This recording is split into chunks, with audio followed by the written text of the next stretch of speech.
Make my baby genius school. Krishnaiah గారని ఒక వ్యక్తి గురించి చెప్పుకుంటూ వచ్చాం. ఆయన వాస్తవంగా కరోనాకు ముందు టైంలో మా దగ్గరికి వచ్చారు. ఆయన ఎవరు అంటే మన తిరుపతి రిజిస్టర్ ఆఫీస్ దగ్గర స్టాంప్ వెండర్. అంటే స్టాంప్స్ ఇచ్చేటప్పుడు ప్రతి ఒక్క స్టాంపులో కూడా ఎవరికి ఇస్తున్నాము అనేది పేరు రాయాలి, ఎవరికి ఇస్తున్నామని విషయం రిజిస్టర్లో కూడా రాసుకోవాలి. స్టాంపులను రాయాలి, రిజిస్టర్లో కూడా రాసుకోవాల్సి వస్తుంది. మరి ఈ క్రమంలో వెళ్తూ ఉన్నప్పుడు సార్కి ఏమైంది అంటే మన యొక్క సమాజంలో రైటర్స్ క్రాంప్ అనే ఒక డిజార్డర్ ఉంది. రైటర్స్ క్రాంప్ అంటే ఏంటి అంటే అంత ముందు వరకు కూడా రాస్తూ ఉన్నటువంటి వాళ్ళు కొంతమందికి ఏమవుతుంది అంటే అనుకోకుండా అదేంటంటే ఒక్కోసారి నరాల వల్ల కావచ్చు, లేదో బ్రెయిన్లో ఉన్నటువంటి న్యూరాన్స్ వల్ల కావచ్చు, అసలు పెన్ను కూడా పట్టుకోలేని ఒక పరిస్థితి వచ్చేస్తుంది. అంటే పెన్ను పట్టుకొని అసలు రాయడానికి వీలు కాని పరిస్థితి వచ్చేస్తుంది.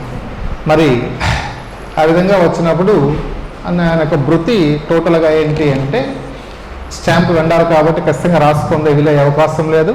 సార్ చెప్పిన ప్రకారం ఏంటి అంటే ఆ టైంలో వాళ్ళ కొడుకు మీద, కోడల మీద, ఇంట్లో వాళ్ళ మీద డిపెండ్ కావాల్సిన పరిస్థితి వచ్చినప్పుడు కొంత ఇబ్బందిగా అనిపించింది సార్ అన్న ఉద్దేశంతో 2 ఏళ్ల పాటు ఆల్మోస్ట్ ఆల్ అన్ని రకాల హాస్పిటల్స్ తిరిగేశారన్న విషయాన్ని ఆయన చెప్పారు. సరే దీనికి పరిష్కార మార్గం ఏంటనుకున్నప్పుడు మెడిసిన్ పరంగా దానికి పరిష్కార మార్గం ప్రపంచంలో ఎక్కడా కూడా లేదండి.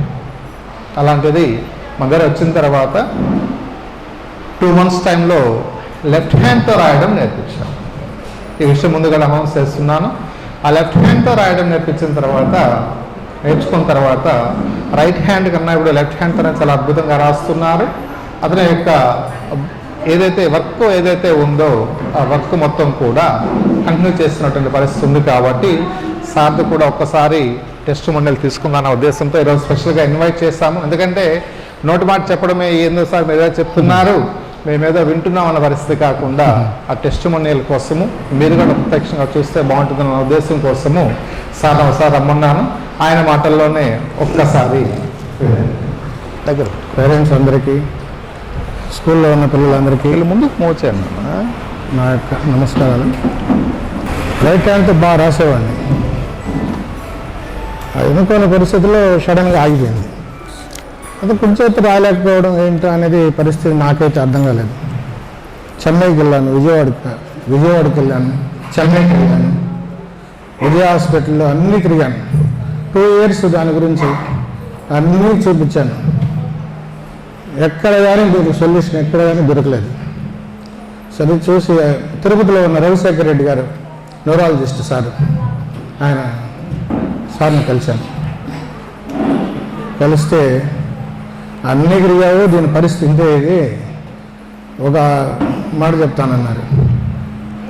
లెఫ్ట్ హ్యాండ్తో ట్రై చేయి. ఆయన కూడా సార్ కూడా లెఫ్ట్ హ్యాండ్, డాక్టర్ గారు కూడా నాకన్నా బాగా రాస్తావు, ట్రై చేయి ఒకసారి అన్నారు. సరే ఇంకా మా అబ్బాయిని అడిగి ఆన్లైన్లో వెరిఫై చేసాం. చేస్తే హైదరాబాద్లో ఒక 2 చెప్పారు.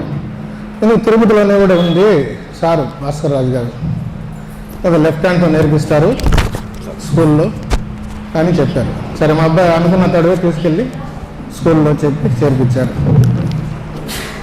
ఒక 3 months 6 months అయింది.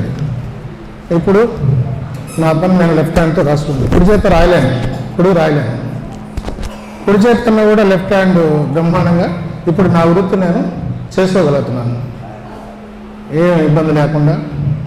ఎంత మానసికంగా ఎంత బాధపడ్డానో నా వృత్తికి అంత సార్ నాకు పునర్జీవితాన్ని ప్రసాదించిన సార్ నాకు.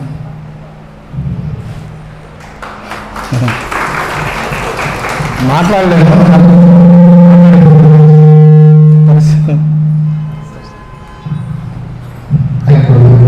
మా గురువు అమ్మాయి నాకు నేర్పించింది.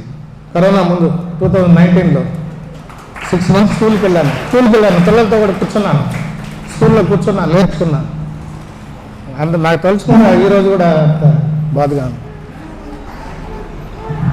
నిజం ఇప్పుడు కూడా నా పని నేను చేసుకుంటున్నాను. Thank you very much sir.